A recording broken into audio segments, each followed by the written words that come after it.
I've been using foldables as my main phone for a while now. First, the Samsung Galaxy Z Fold4, then the OPPO Find N5, which has been my daily driver for the last 6 months. So when the Find N5 was announced, I was pretty keen to try it, and I managed to get my hands on one. No small feat considering it's not actually available in most places.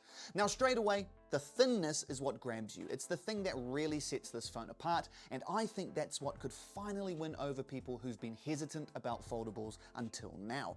Because here's the thing, even though foldables have been around for a while and are definitely past the early stage phase, people still have those same first impressions when they see one. Isn't that too thick? Wouldn't that feel bulky in your pocket? And look, to be honest, that's been a fair question with a lot of models. But with the Find N5, that conversation changes. You pick it up and it just feels like a regular phone. Lightweight, compact, and properly refined.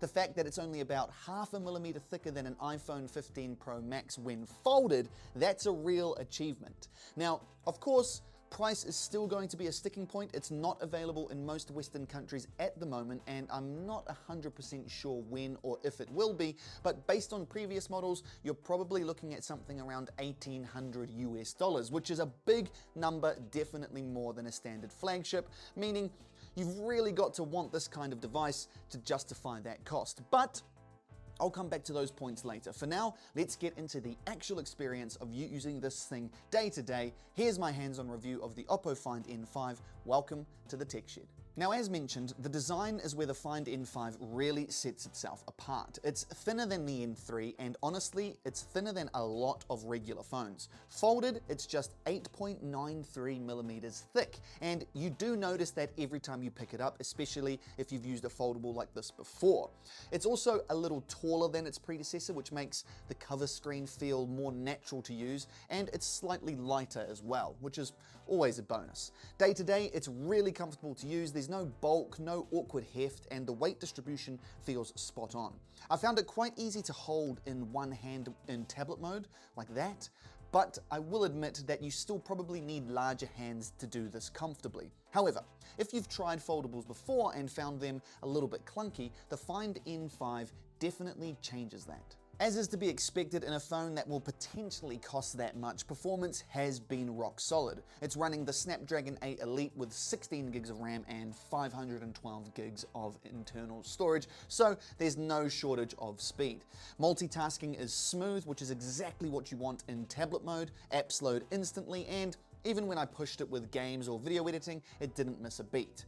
But what really surprised me was the battery. OPPO's packed in a 5,600 mAh cell, which has allowed me to consistently get around a day and a half of use. See, usually with the larger tablet screen, the battery can suffer, but that's not the case here. It also supports 80 watt wired and 50 watt wireless charging, which means it tops up super quick as well. It's brilliant, and better yet, there's a charger in the box. Thank you, OPPO.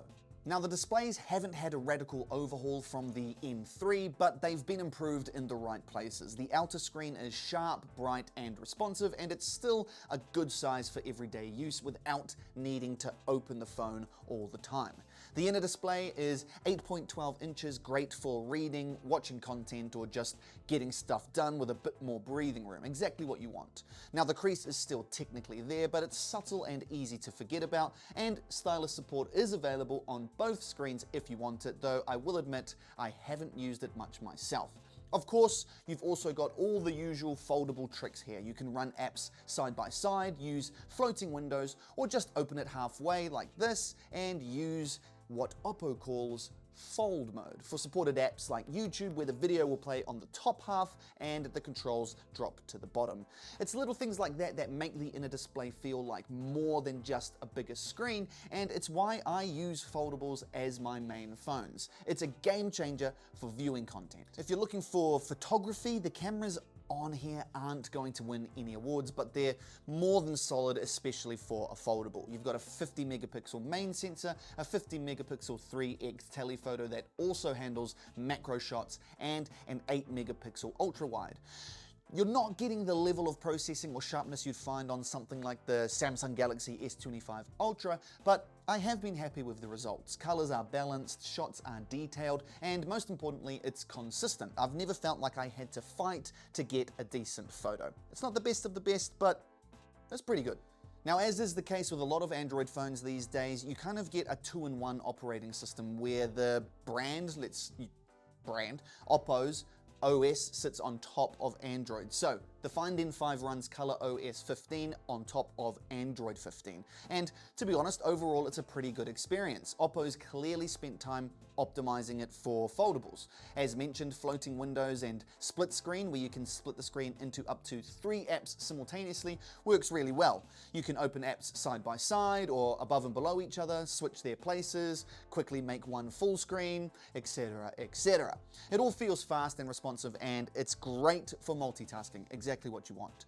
Now, unfortunately, to get 3 apps, you do need to use the taskbar, which is where the apps are down below, or the side app menu where you open it up and access the apps there, both of which I actually personally have turned off. So I would like another way to be able to do that.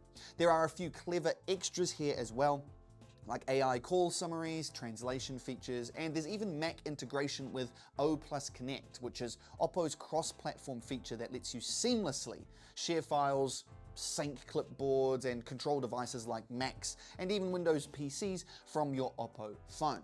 That said, there are a few rough edges with the software. There is some bloatware you'll want to clear out early on, and not every AI feature is available in every region just yet.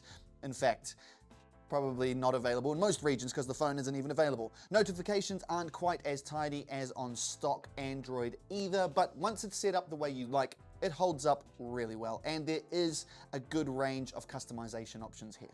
So after a couple of weeks with the Find N5, I'm genuinely impressed. I have a lot of experience with these sorts of foldables, as mentioned in the intro, and it's fast, the battery is fantastic, the cameras, they do the job, and the design, especially how thin and light it is, makes it one of the most comfortable foldables I've ever used. That's very much the standout feature. This is what foldables should feel like. No gimmicks, no big compromises, it's just a really well-made phone that happens to fold.